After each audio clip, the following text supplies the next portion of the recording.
Odlukom Republičkog fonda za penzijsko i invalidsko osiguranje, a na osnovu objavljenih konačnih rang lista, 26 penzionera sa teritorije Bruske opštine ostvarilo je pravo na besplatni 10-dnevni oporavak u nekoj od banja u Srbiji. Reč je o penzionerima sa najnižim primanjima, ističe predsjednica Udruženja penzionera opštine Brus Nadežda Blažić, napominjući da je ove godine zahtev podnelo 314 penzionera. Ove godine je bilo nezapamćeno interesovanje za banje.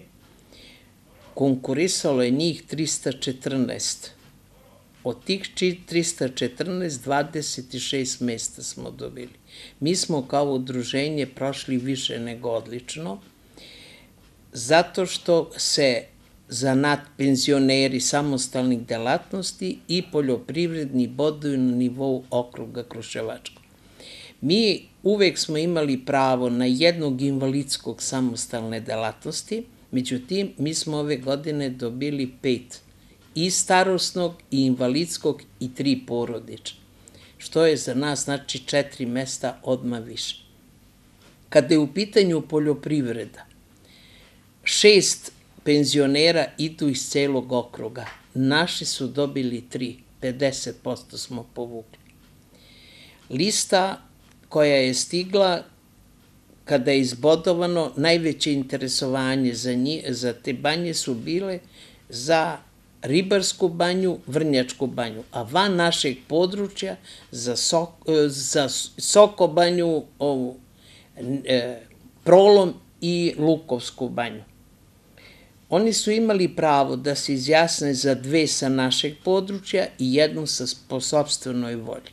I prva lista i druga, konačno ostale onako kako su i dobili, jer nije bilo prigovora. Najveće interesovanje, po rečima naše sagovornice, bilo je za Ribarsku, Vrnjačku, Soko, Prolom i Lukovsku banju. Od lekarske komisije zavisi u koju će od njih penzioner biti upućen, ističe Blažić objašnjavajući dalju proceduru. Fond PIO u komisiji u kojoj je lekar odredit će banje. Mahom se to poštuje želja penzionera, ali Fond PIO sklapa kvotu od svake banje. Gde sigurno se ne popuni, možda se desi nekom da sa liste i ne dobije tu željenu banju od 5.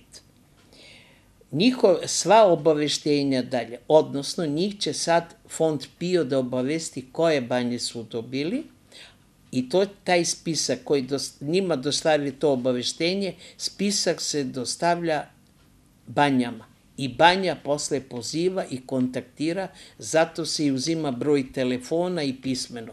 Ja bi samo zamolila sve njih kad dobiju obaveštenje i iskoriste banju, da budu toliko uviđeni da nas obaveste, da mi može da intervenišemo i da proveravamo da se odmah poštuje lista kad su u pitanju penzioneri naši iz radnog odnosa, da ide sledeći, jer smo imali iskustvo da nekad se ne iskoriste sva mesta.